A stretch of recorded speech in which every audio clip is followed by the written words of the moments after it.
Olá, meus queridos irmãos, sejam bem-vindos a mais um vídeo da Cristocorp, um canal de princípios cristãos moldando líderes e organizações. Nós vivemos em um mundo do qual a aparência ela é algo fundamental, não é mesmo? Manter a postura, o discurso aceitável é algo que nós precisamos se quisermos ser aceitos e crescermos profissionalmente e também pessoalmente em nossos relacionamentos. Entretanto, a grande verdade é que nós vivenciamos em um mundo cheio de máscaras, onde as pessoas, infelizmente, fingem ser o que não são. E para falarmos sobre isso, no vídeo de hoje, vamos utilizar como exemplo pessoas que eram craques em fingir ser o que não eram de fato. E eu estou falando dos fariseus.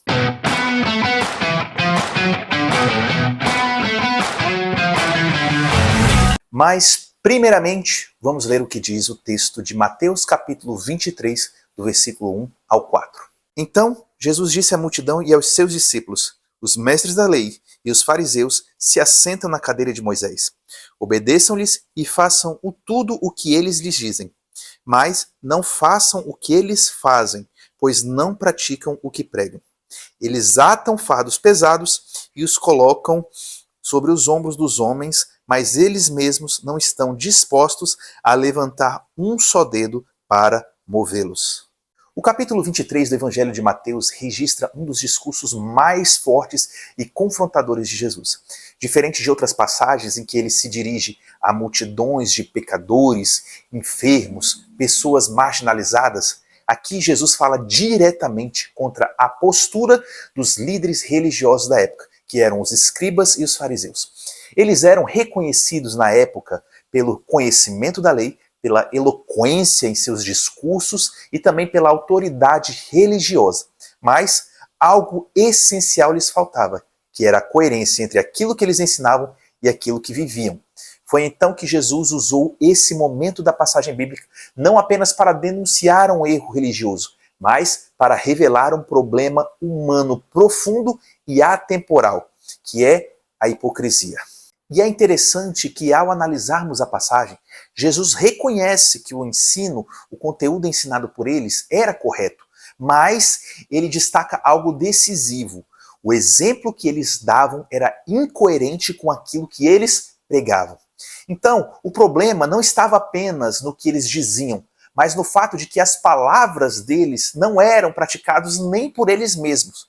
E é aqui que no versículo 4, Jesus aprofunda ainda mais essa crítica, dizendo que eles colocavam fardos pesados nos outros, sendo que nem eles mesmos moviam um dedo para movê-los, revelando assim uma postura de cobrança sem empatia para com o próximo, uma autoridade sem responsabilidade e também um discurso sem prática. Na psicologia, a hipocrisia pode ser compreendida à luz do conceito de dissonância cognitiva, desenvolvido por Leon Festinger. Esse conceito ele descreve o desconforto emocional que surge quando existe uma incoerência entre aquilo que acreditamos e aquilo que nós falamos e praticamos. Então, para aliviar esse desconforto, o indivíduo ele tende a fazer alguns comportamentos. Ele cria discurso moralmente elevado, justifica suas próprias falhas, aponta os erros dos outros, mantém uma imagem social artificial. E de acordo com Carl Rogers, um dos principais nomes da psicologia humanista, ele afirmava que a saúde emocional ela está diretamente ligada à congruência que nós devemos ter com o nosso discurso e a nossa prática. Ou seja, nós precisamos ter uma coerência entre o real, o eu apresentado ao mundo e aquilo que nós falamos. Quando essa congruência não existe, surgem os conflitos externos, ansiedade, desgaste emocional. E Jesus, em Mateus 23, está denunciando exatamente essa incongruência dos fariseus. Eles eram de uma forma em suas vidas particulares, mas eles tentavam se mostrar serem de outra forma para o público, para as pessoas à sua volta. A hipocrisia, ela gera profundos impactos em nós, tanto espirituais quanto psicológicos e sociais, como perda de credibilidade e confiança. Quando alguém fala uma coisa e vive outra, a sua influência com os outros diminui drasticamente, pois ele perde a credibilidade por não ser aquilo que ele diz ser. Pois as pessoas, elas sentem quando estão lidando com uma versão fabricada de alguém. E isso cria um distanciamento emocional. E as pessoas, elas também passam a ter muitos conflitos internos e sofrimentos psíquicos na hipocrisia. Porque manter uma imagem falsa, ela exige um esforço constante nosso em sermos algo que de fato nós não somos. E pesquisas, elas associam esse tipo de incongruência a maiores níveis de estresse, culpa e exaustão emocional. Partindo disso, gostaria de deixar aqui alguns pontos essenciais para sermos mais autênticos e verdadeiros com os outros. O primeiro deles é o que nós precisamos ter consciência de quem nós somos. A psicologia ela aponta que o primeiro passo para a autenticidade é a capacidade de reconhecer limites, falhas e incoerências. Sem o autoconhecimento de nós mesmos, não há verdade.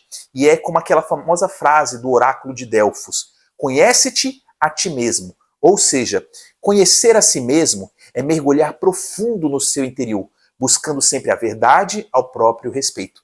E o segundo ponto é praticarmos antes de falarmos. Antes de você ensinar, cobrar ou aconselhar alguém, é necessário se perguntar: isso já é uma realidade em mim?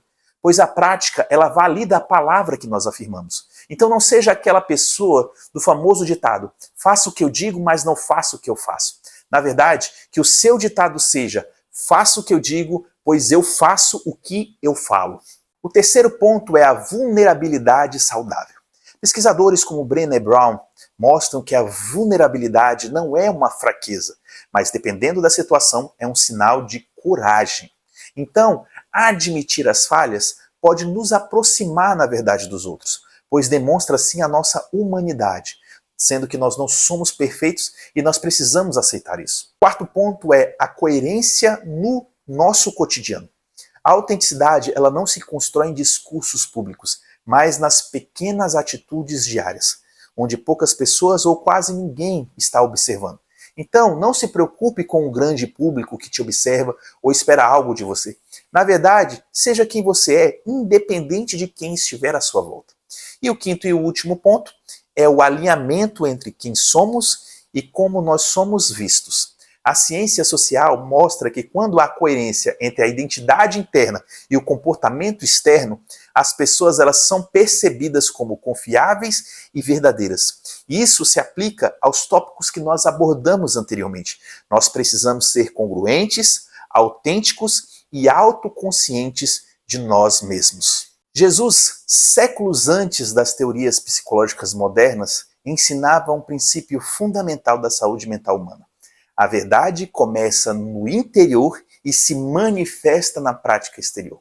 E quando nós nos preocupamos mais com quem nós estamos nos tornando do que com a imagem que estamos projetando, a nossa fé, fala e relações interpessoais ganham mais profundidade, porque só estará de fato conosco, ao nosso redor, quem se importa com a gente realmente. Mateus 23, do 1 ao 4, não é apenas uma advertência aos líderes religiosos do passado, mas um chamado urgente para os dias atuais. A pergunta que esse texto nos faz, ela é direta. Nós estamos vivendo aquilo que dizemos acreditar? E essa pergunta ela é importante, porque no final das contas, as pessoas elas podem até ouvir as nossas palavras, mas elas acreditariam ou não em nós pela forma como nós vivemos e a praticamos. Então, que nós possamos escolher a autenticidade, a verdade e a coerência, porque uma vida de verdade, com a verdade, ela fala mais alto do que qualquer discurso que nós possamos oferecer. Gostou do vídeo? Gostou de aprender um pouquinho mais sobre como ser mais verdadeiro, autêntico e não deixarmos nos dominar pela hipocrisia? Então deixa um like no vídeo, curta esse vídeo, se inscreva no canal, compartilhe com pessoas que amariam aprender esse conteúdo e muitos outros. Siga as nossas redes oficiais. E eu te vejo, meu irmão e minha irmã, no próximo vídeo.